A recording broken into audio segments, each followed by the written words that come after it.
Hello दोस्तों, अस्सलाम वालेकुम और आदाब। आज मैं आप सबको दो ऐसी अजीब व गरीब सच्ची कहानियाँ सुनाने जा रहा हूँ जो मैंने रेडिट से ली हैं। अंधेरी रातों में सुनाई देने वाली ये खौफनाक सरगोशियाँ, वीरान रास्तों पर भटकती अजीब आहटें और इन कही कहानियों में छुपी वो लर्ज़ा खेज़ हकीकत, सब कुछ अभी तक एक मुअम्मा है।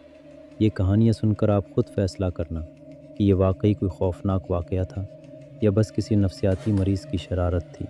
तो तैयार हो जाओ, लाइट्स कम कर लो, हेडफोन लगा लो, क्योंकि अब शुरू होता है खौफ का ये सफ़र। चलें, पहली कहानी सुनाता हूँ। जब मैं 20 साल का था तो कॉलेज के दूसरे साल से पहले वाली गर्मियों की छुट्टियों में मुझे मुंबई की एक फाइनेंशियल कंपनी में इंटर्नशिप मिल गई। वो जगह बहुत ज़्यादा शानदार नहीं थी। मेरा काम ज़्यादातर डेटा एंट्री करना, एक्सेल शीट्स भरना और सारा दिन कंप्यूटर के सामने बैठना था, लेकिन तनख्वाह अच्छी मिल जाती थी। मेरे अलावा वहाँ 7 और इंटर्न्स भी थे। हम सबको एक बड़े खुले हाल ओपन ऑफिस में बिठाया गया था, जहाँ छोटे छोटे कैबिन बने हुए थे। वहाँ प्राइवेसी यानी तन्हाई बिल्कुल नहीं थी। बस फ़ायदा ये था कि आपस में बातचीत करना आसान हो जाता था। इन 7 में से 5 लड़के मुझे अच्छे लगे। वो बहुत पुरसुकून थे और इंटर्नशिप को बहुत ज़्यादा संजीदा नहीं लेते थे। एक लड़का था इरफान। वो तो इंटर्नशिप को ज़िंदगी मौत का मसला समझता था।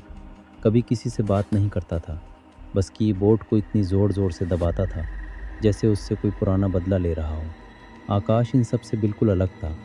पहली नज़र में वो नॉर्मल लगता था, मगर थोड़ा अजीब सा था। वो एक लंबा, पतला और गोरा लड़का था, जिसके काले बाल हमेशा बिखरे रहते थे। वो हुलिये से फाइनेंस के काम वाला बंदा बिल्कुल नहीं लगता था। लेकिन जो चीज़ मुझे सबसे ज़्यादा परेशान करती थी, वो उसका हुलिया नहीं, बल्कि ये बात थी कि वो मेरे साथ कैसा बर्ताव करता था। शुरू में ये सब बहुत हल्का फुल्का था। दिन में कभी कभी वो मेरे कैबिन के पास आता, दीवार के ऊपर से झांकता। क्योंकि दीवारें नीची थीं तो वो बहुत लंबा लगता था। बस उसका सर नज़र आता था। वो सर हल्का सा झुकाता, चेहरे पर एक अजीब सी रुकी हुई मुस्कुराहट लाता और जानबूझकर बिल्कुल वैसी आवाज़ निकालता जैसे कोई डरावनी फिल्म का विलन बोल रहा हो। मैं अजीब सी हंसी हंसकर बात टाल लेता, ये दिखावा करते हुए कि मुझे मज़ा आ रहा है। लेकिन दिल में सोचता था कि यार, काम की जगह पर ये क्या तमाशा है। वो पूछता, काम कर रहे हो या काम चोरी कर रहे हो। वो ये बात बिल्कुल सुस्त और बनावटी लहजे में कहता, और फिर वही मुस्कुराहट काफ़ी देर तक चेहरे पर सजाए रखता। पहले 2-3 बार तो मुझे लगा कि वो बस कोई अजीबपन दिखा रहा है या ख़ुद को सबसे अलग दिखाने की कोशिश कर रहा है। इंटर्नशिप में ऐसे लोग मिल ही जाते हैं, तो मैंने ज़्यादा ध्यान नहीं दिया। लेकिन फिर ये हर रोज़ होने लगा। हर दिन कम से कम एक बार मैं देखता कि मेरे कैबिन की दीवार के ऊपर आहिस्ता आहिस्ता उसका सर ज़ाहिर होता। वही खींची हुई परेशान करने वाली मुस्कुराहट, वही चेहरा और वही बेमानी बातें। कभी कोई ऐसा मजाक करता जिसमें हंसी ही ना आए, कभी कोई ऐसा जुमला बोलता जिसका कोई मतलब न बनता, और हर बार वही एक जैसी तंज भरी डरावनी आवाज़, बिल्कुल वैसे जैसे किसी फिल्म के अजीब व गरीब किरदार की होती है। दूसरे इंटर्न्स ने भी ये सब नोट किया, लेकिन ज़्यादातर हंस कर टाल देते। वो समझते कि आकाश जानबूझकर पागलपन कर रहा है ताकि माहौल अच्छा रहे। शायद उन्हें लगता था कि आकाश और मेरे दरमियान कोई ख़ास दोस्ती हो गई है, जो उनके साथ नहीं हुई। लेकिन मुझे सबसे ज़्यादा अजीब ये लगता था कि ये सारा ड्रामा सिर्फ मेरे साथ ही क्यों हो रहा था। मैंने तो उसके साथ कभी कोई ख़ास बर्ताव नहीं किया था। ऐसा लगता था जैसे मैं उसका अकेला दुश्मन बन गया हूँ, जिसके सामने वो अपनी ये अजीब अदाकारी कर रहा है। जैसे जैसे हफ्ते गुजरते गए, उसके ये चक्कर लंबे होने लगे। वो दीवार पर मिनटों तक टका रहता, मुझे घूरता रहता, कभी कुछ बोलता भी नहीं, बस देखता रहता। मैं झूठी हंसी हंसता, कहता कि मुझे रिपोर्ट मुकम्मल करनी है और उम्मीद करता कि वो समझ जाएगा, मगर वो बहुत कम ही समझता था। फिर इंटर्नशिप के तकरीबन 6 हफ्ते बाद एक रात में घर पर खाना खा रहा था कि फ़ोन बजा। नंबर अनजान था। आम तौर पर मैं अनजान नंबर नहीं उठाता, लेकिन उस दिन पार्सल की डिलीवरी का इंतज़ार था, तो मैंने फ़ोन उठा लिया। मैंने हेलो बोला तो चंद सेकंड खामोशी रही। फिर अचानक वही आवाज़ आई, आकाश की वही बनाई हुई डरावनी आवाज़, इस बार थोड़ी ज़ोर से, तकरीबन चीखने जैसी थी। वो बोला, लहर आ रही है, कुश्ती पानी से बाहर खींच लो। उसने अल्फाज ऐसे घसीट कर बोले जैसे कोई पहेली सुना रहा हो, और फिर अचानक पागलों की तरह ज़ोर ज़ोर से हंस पड़ा और फ़ोन काट दिया। वो हंसी सुनकर मेरे रोंगटे खड़े हो गए। फ़ोन कॉल तक तो बात ठीक थी, लेकिन मैंने उसे कभी अपना नंबर नहीं दिया था। एक बार भी नहीं। मैंने फ़ौरन इसी नंबर पर मैसेज किया, आकाश हो तुम? मैसेज डिलीवर ही नहीं हुआ। सर्च किया तो पता चला ये लैंडलाइन नंबर है। तब मुझे वाकई डर लगने लगा कि नंबर कैसे मिला, ये क्या पागलपन है। अगले दिन जब मैं ऑफिस गया तो आकाश वहाँ नहीं था। उसकी मेज़ खाली थी। सुबह से उसे देखा ही नहीं था। मैंने सुपरवाइज़र मार्टन से पूछा कि क्या इंटर्न्स को कंपनी के ज़रिए मेरा नंबर मिल सकता है। मार्टन ने हैरान होकर कहा, नहीं भाई, इंटर्न्स को मुलाजमीन की मालूमात तक रसाई नहीं होती। और फिर जो बात उसने बताई वो ये थी कि पिछले हफ्ते के आखिर में आकाश को नौकरी से निकाल दिया गया था क्योंकि वो काम नहीं करता था और कई बार वार्निंग देने के बावजूद नहीं सुधरा था। तब मैंने उसे फ़ोन कॉल की पूरी बात बताई। मार्टन हैरान रह गया। दूसरे इंटर्न्स ने भी सुन लिया।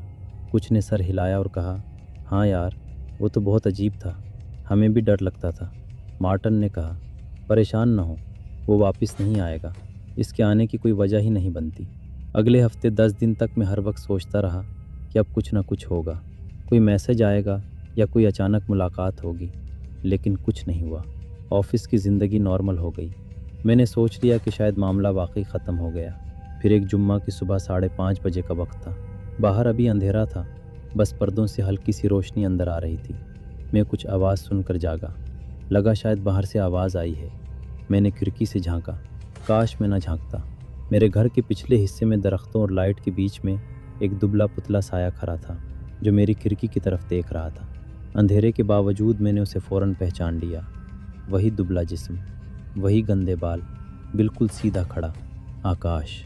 कुछ सेकंड तक मैं हिल भी ना सका। फिर उसने वही ड्रामाई गाने वाली आवाज़ में मेरा नाम पुकारा, लंबा खींचकर। सर पीछे किया और वही पागलों वाली हंसी शुरू कर दी। मैंने फ़ोन उठाया और पुलिस को मिलाने ही वाला था कि उसने सर पीछे किया और हंसता हुआ दरख्तों में गायब हो गया। मैंने पुलिस को फ़ोन किया, लेकिन जब तक वो आती वो जा चुका था। पुलिस ने कहा, बराह रास्त कोई धमकी नहीं दी और ना ही घर में घुसा है, इसलिए हम कुछ ख़ास नहीं कर सकते। इसके बाद मैंने उसे कभी नहीं देखा, ना ऑफिस में, ना शहर में और ना ही कहीं और। बाकी गर्मियाँ नॉर्मल गुजरी। इंटर्नशिप ख़त्म हुई। आखिरी दिन बॉस ने मुस्तकिल नौकरी की पेशकश की। मैंने हाँ कह दी, लेकिन मैं कभी वापस नहीं गया। कई साल गुजर गए। अब सोचता हूँ शायद वो कोई जहनी मरीज़ था, लेकिन आज भी कभी कभी मुझे घर के पीछे खड़ा वो साया और अंधेरे में गूंजती हुई हंसी याद आ जाती है। वो हंसी जो ऐसी लगती थी जैसे कोई बहुत बड़ा मजाक चल रहा हो, जिसे सिर्फ वही समझता था। आपको ये कहानी कैसी लगी? अपनी राय कमेंट्स में ज़रूर बताएं। चलें अब दूसरी दिलचस्प कहानी की तरफ बढ़ते हैं। मेरी उम्र 17 साल थी जब ये सब कुछ हुआ। ये मेरी पहली बाकायदा नौकरी थी, जो हमारे हिमाचल के एक छोटे से कस्बे के मकामी ग्रोसरी स्टोर में थी। वो ऐसा कस्बा था जहाँ हर कोई एक दूसरे को जानता था और वहाँ कभी कुछ ख़ास नहीं होता था। शुरू में मुझे नौकरी बहुत पसंद आई। काम आसान था और ज़्यादातर साथी अच्छे थे। मैं जल्दी ही कैशियर्स और स्टॉक वालों के साथ घुल मिल गई, ख़ास तौर पर फारिग वक्त में जब ग्राहक कम होते थे। ऐसे वक्त में हम सब स्टोर के सामने वाले हिस्से में इकट्ठे हो जाते। पीछे स्किनर की बीप की आवाज़ें आती रहती और हम गपशप करते। कभी टीवी शोज़ की बातें, कभी अजीब मुलाजमीन की बातें, कभी ग्राहकों की शिकायतें, बस इसी तरह की चीज़ें। ये शिफ्ट के वो चंद लम्हात होते थे जब लगता था कि मैं बस स्क्रीन या खाली दीवार को घूरते हुए पूरा दिन नहीं गुजार रही।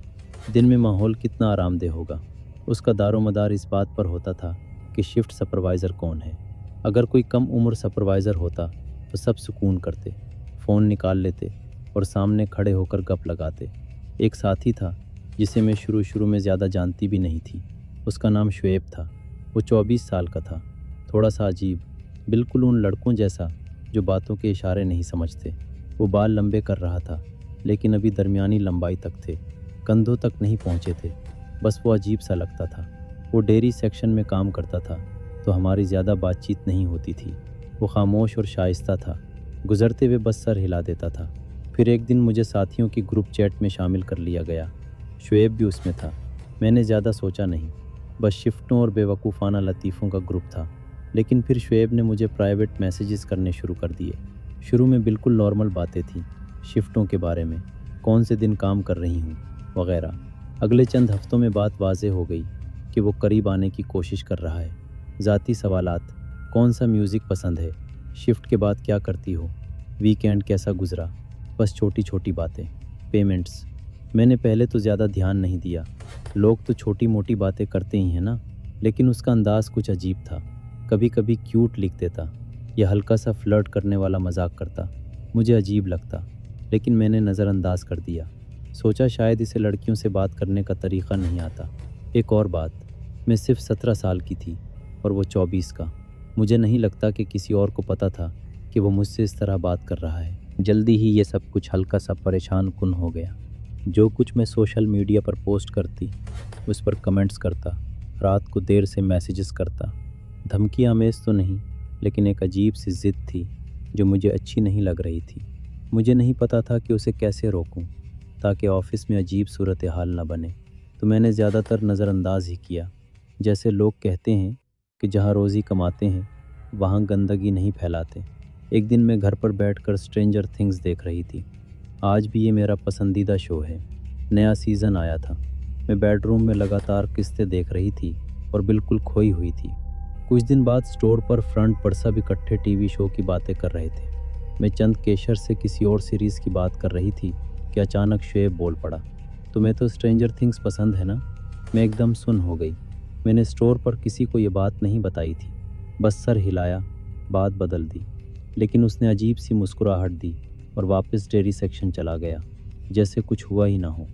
لیکن مجھے لگنے لگا کہ وہ مجھ پر پہلے سے زیادہ نظر رکھ رہا ہے۔ کچھ راتوں کے بعد اصل ڈر شروع ہوا۔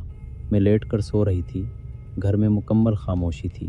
اچانک بیڈ روم کی کھڑکی پر کھڑچنے کی ہلکی سی آواز آئی۔ پہرے لگا ہوا چل رہی ہے یا کوئی شاخ ہے؟